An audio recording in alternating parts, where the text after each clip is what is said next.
Welcome once again to Relationships at Work, your leadership guide to building workplace connections and avoiding blind spots. I'm your host, Russel Lolacher, communications leadership expert with a couple of decades of experience and a whole heap of curiosity on how we can make the workplace better. If you're a leader trying to understand and improve your impact on work culture and the employee experience, you're in the right place.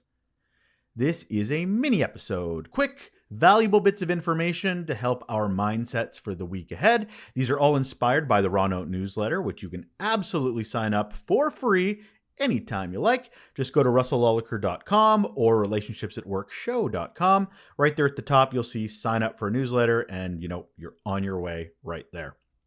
But let's dig into what it is we're discussing today. It's a short one today, but it was inspired by a recent conversation I had. So what we're passing on to you in our Raw Note is we need to embrace our organization's leadership problems. I recently had a conversation about hiring someone as a leader. Now, in that discussion, we proposed how much more effective it would be to actually talk to the teams that those leaders led rather than colleagues and former bosses. I mean, who better to tell you how good or bad they are as leaders than those being led by them? Wouldn't they have a much better idea of what their leadership is like? I mean, I love this idea to a point, but I'll get to that in a second. Great leaders will be sung about by their teams. They'll rave about how amazing they are to work for. They'll do nothing but illustrate how great the leaders are. Those teams will, if they have great leaders to point to. Now, bad leaders, they're really great at hiding. They are fantastic at conning their bosses and their colleagues, but they can't hide their inabilities from their teams. So it sounds great, right? It sounds amazing that we should go to the teams to find out how effective, how impactful these leaders actually are. But in that conversation I had, we raised a really interesting wrinkle in this approach. What if we did ask those team members for a reference for their terrible, horrible leader? Think about the relationship they have, the team and the bad leader. Do you think they would want to continue that relationship? What's the likeliness that that team says that the bad leader is amazing just so they can get rid of them? Just so they can become someone else's problem? I don't know. I've had some pretty bad leaders throughout my career, and that sounds enticing to do. I don't know if you've ever done that before. I don't know if you've heard of anybody doing that before, but it does seem human. Is it jaded? Yeah, it absolutely is a jaded way of looking at the workplace. But like I said, it's also very, very human. If someone has the opportunity to stop hurting, why wouldn't they take it? We have talked repeatedly on this show about the trauma that bad and sometimes even just okay leaders can inflict, even unknowingly. Of course, this exercise, this saying they're great when they're not really, it exacerbates a leadership problem. It just shuffles it around and the possible trauma that it could spread. What we have when a bad leader isn't addressed and allowed to move on to another leadership role, it provides an untrained leader now providing negative impacts to another team. It's an organization that hasn't taken accountability for their bad leader. And this is probably not the first time this has happened. And it's a team that's now surviving terrible leadership and will now take that trauma into their next leadership relationship. I don't know if we realize enough of the baggage that we carry when we have bad relationships, bad leadership, and the trauma and the impact it can have on us and how it makes us feel. Why do we want to spread that around?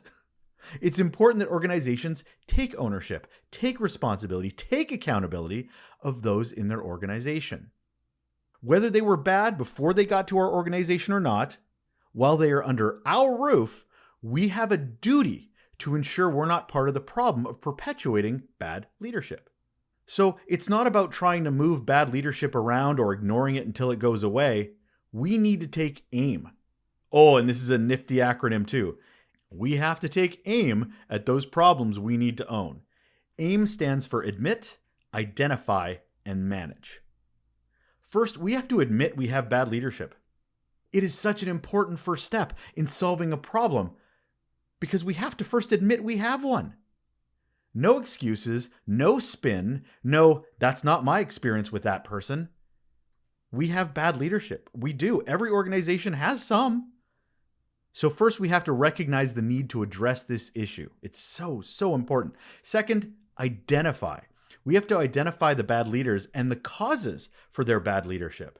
Nobody wants to be a bad leader. Nobody sets out to be a bad leader.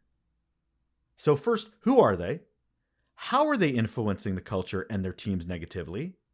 What is allowing them to continue that behavior? Are they untrained? Are they not supported? Are they not listened to? Is their own boss willfully ignorant of these impacts? What are the factors in allowing the bad behavior, the bad leadership? And last, M for manage. Manage the progress to improve. Help them. Talk to them. Let them know what you're hearing. Let them know what we're trying to work on.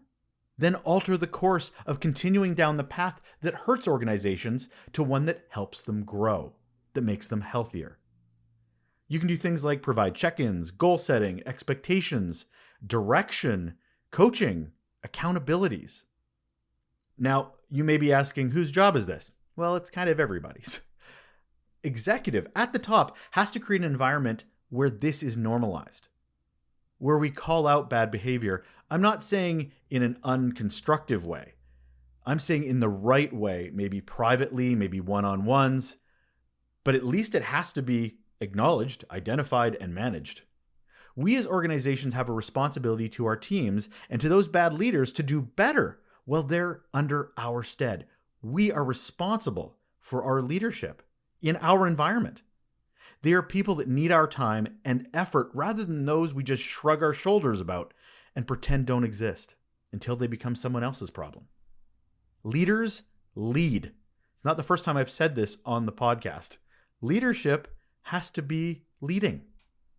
And when they take aim at their leadership problems, teams won't have to lie about how great their leaders are to get rid of them.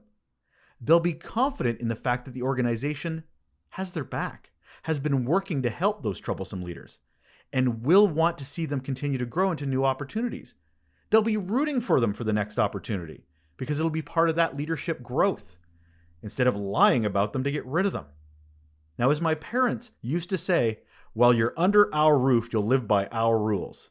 I think this applies. We leaders can do the same thing to raise better leaders.